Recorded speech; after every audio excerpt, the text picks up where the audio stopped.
Hello students, तो कैसे हैं आप। आज हम बात करने वाले हैं उस टॉपिक के बारे में जो कि कहीं ना कहीं आपके माइंड में जरूर उठ रहा होगा, और वो पॉइंट है कि IPM preparation after board.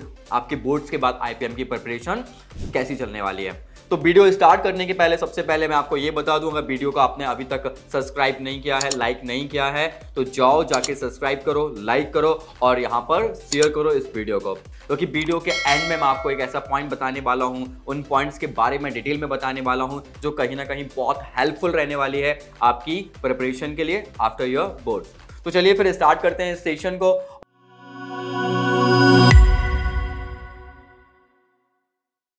One by one यहाँ पे हम डिस्कस करेंगे। तो फर्स्ट पॉइंट है दैट इज टोटली फोकस होना।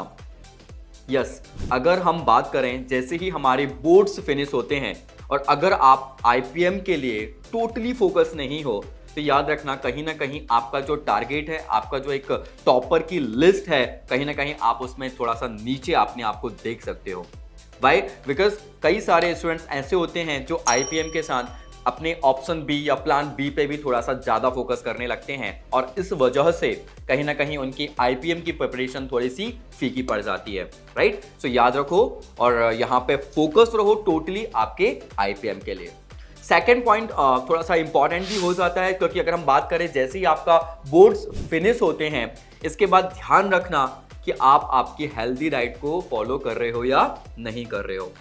बिल्कुल सही बच्चे, क्योंकि अगर आप आपकी हेल्थ पर ध्यान नहीं दोगे, राइट, आपकी बॉडी पे ध्यान नहीं दोगे, अगर वो थोड़ी भी ऊपर नीचे होती है वो कहीं ना कहीं आपकी प्रिपरेशन पर इफेक्ट डालती है। तो इसका ध्यान रखना थोड़ा सा आपकी हेल्थ पर। तो अब हम यहाँ पे डिस्कस करेंगे third point, that is create a realistic study plan.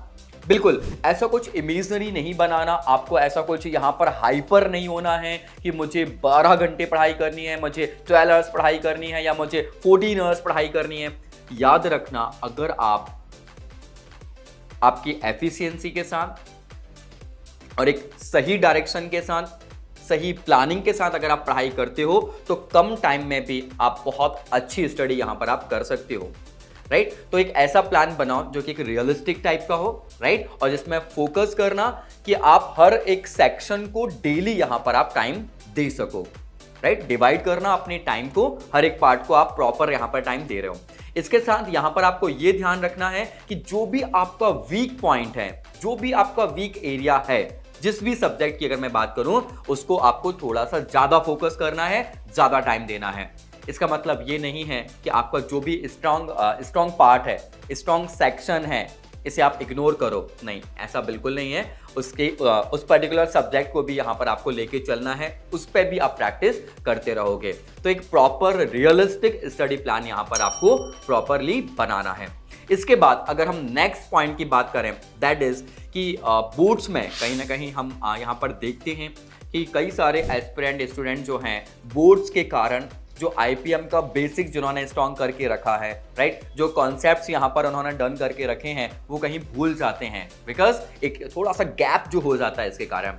So now you have to check कि जो भी आपके कॉन्सेप्ट्स हैं, जो भी बेसिक्स है, क्या वो अभी भी आपको याद है, और अगर हाँ so then it's really good. But अगर नहीं है, जिन भी स्टूडेंट्स का अगर बेसिक यहाँ पर थोड़ा बहुत भी यहाँ पर याद नहीं है, सो द फर्स्ट थिंग आप उन्हें रिकॉल करोगे और प्रॉपरली रिवाइज करोगे। राइट? तो यहाँ पे चेक करना है कि क्या आपका बेसिक स्ट्रॉन्ग है या फिर नहीं। नेक्स्ट पॉइंट की बात करते हैं, that is practice regularly. Yes, यहाँ पर आपको ये ध्यान रखना है कि क्या आप ऑल सब्जेक्ट्स की प्रैक्टिस रेगुलरली कर रहे हो कि नहीं कर रहे हो। यहाँ पर आप इनकी हेल्प ले सकते हो, that is previous year paper की यहाँ पर आप हेल्प ले सकते हो। सैम्पल पेपर यहाँ पर आप सॉल्व कर सकते हो, प्रैक्टिस कर सकते हो, बिकॉज जब आप रेगुलर प्रैक्टिस करोगे, because all we know practice makes man perfect. Right? तो जब हम ज़्यादा प्रैक्टिस करते हैं तो हमारा यहाँ पर एक्यूरेसी इंप्रूव होती है, हमारी जो क्वेश्चंस की सॉल्व करने की जो एक टाइमिंग है, स्पीड है, वो कहीं ना कहीं हमारी यहाँ पर इंप्रूव होती है। तो ध्यान रखना कि आपको प्रैक्टिस भी डेली करनी है। आपको केवल नॉलेज और बेसिक्स पे ध्यान नहीं देना, आपको प्रैक्टिस भी करनी है। सो ऑलवेज रिमेंबर कि एक रेगुलर पैटर्न में आप आपकी प्रैक्टिस को बनाए रखे हुए हो। इसके बाद most important point, that is mock test. Mock test यहाँ पर आपको थोड़ा सा ज़्यादा स्पीड के साथ देना है, राइट। जैसे हम ईयर लॉन्ग की अगर बच्चे की बात करें जिन्होंने 6 मंथ से जो प्रिपरेशन कर रहे हैं, एक हमारा ड्यूरेशन होता है कि सर हम 15 डेज में मॉक टेस्ट दे रहे हैं। बट अब हम सिचुएशन की बात करें, दैट इज हमारा अगर बोर्ड चल रहा है या फिनिश हो चुका है, इसके बाद यहाँ पर आपको मॉक टेस्ट की स्पीड क्या करनी है, बढ़ा देनी है, प्रॉपर एनालिसिस करना और जो भी आपके वीक पॉइंट होंगे इन्हें जल्द से जल्द यहाँ पर इंप्लीमेंट करने की कोशिश करना और ट्राई करना कि जो गलती आपकी ये मॉक में हो रही है, नेक्स्ट मॉक में आपकी वो गलती रिपीट ना हो। इसके बाद अगला पॉइंट यहाँ पर हम डिस्कस करेंगे, that is effective revision.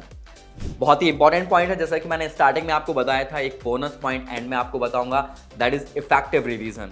Revision तो सब करते हैं बट आपको थोड़ा सा अलग करना है, दैट इज यहाँ पर आप आपके फ्लैश कार्ड की हेल्प ले सकते हो, यहाँ पर आप कंसाइज नोट्स की हेल्प ले सकते हो, राइट। जैसे फॉर्मूलेज हो गया, हमारे जो शॉर्ट ट्रिक हुआ करती हैं, राइट, इन्हें एक हाईलाइटेड करके आप इन्हें रेगुलरली यहाँ पर इनका रिवीजन करोगे, इनकी प्रैक्टिस करोगे, सो दैट अगर इस पर बेस्ड कोई भी क्वेश्चन बनता है तो वो आपके लिए जस्ट एक वन लाइनर क्वेश्चन हो जाए, है ना, जिसे आप बहुत जल्दी सॉल्व कर सको, क्विकली आप इसे हैंडल और सॉल्व कर सको। तो याद रखना, इफेक्टिव रिवीजन करना है, रिवीजन नहीं इफेक्टिव रिवीजन करना है। और सबसे लास्ट में सीक हेल्प व्हेन नीडेड।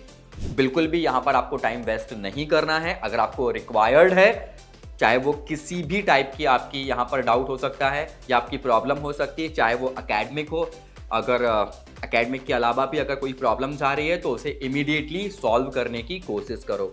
यहाँ पर आपके मेंटर की हेल्प ले सकते हो, चाहे वो कोई भी हो। ओके गाइस, तो ये था हमारा पूरा session that is totally based on the preparation after your boards. I hope you like the video. Thank you.